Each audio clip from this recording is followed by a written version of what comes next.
You see, there are, of course, signs of being colonized still today. Like, for instance, most Indians around me, at least in Delhi and other big cities, wear Western dress. The language I'm speaking now, in which I'm speaking because it is a language that millions of you understand, is of course the language of the former colonizer. And you probably wouldn't be speaking it if you hadn't been colonized by the British.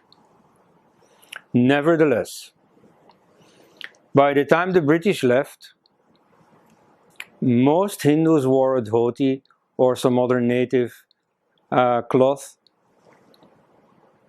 It is only after decolonization that you yourselves have decided to opt for Western dress.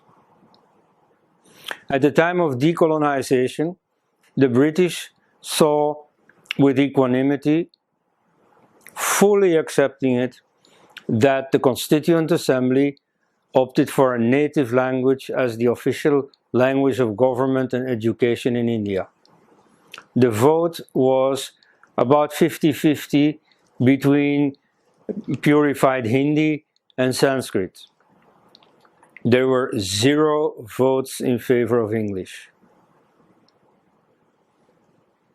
And so their decision was to fully replace English by 1965. Now, by 1965, when the British were not in the picture at all, it is Indians themselves who opted for English. And some pro-English textbooks claim that this was because of the protests of the Tamils. In fact, that was a sideshow. You know, some compromise there would certainly have been possible. It was only an excuse used by the Nehruvian elite to protect their own elite position, their own privileged position of being English speakers while most Indians were not, and thereby perpetuating it by continuing the use of English.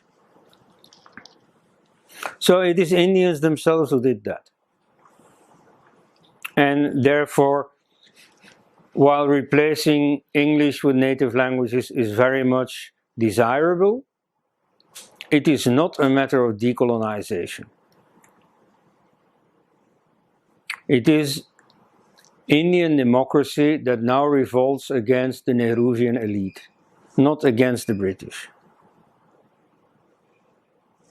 Returning to wearing dhotis instead of shirts and ties is not a revolt against the British.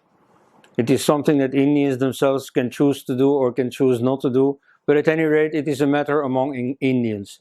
It has nothing to do with decolonization.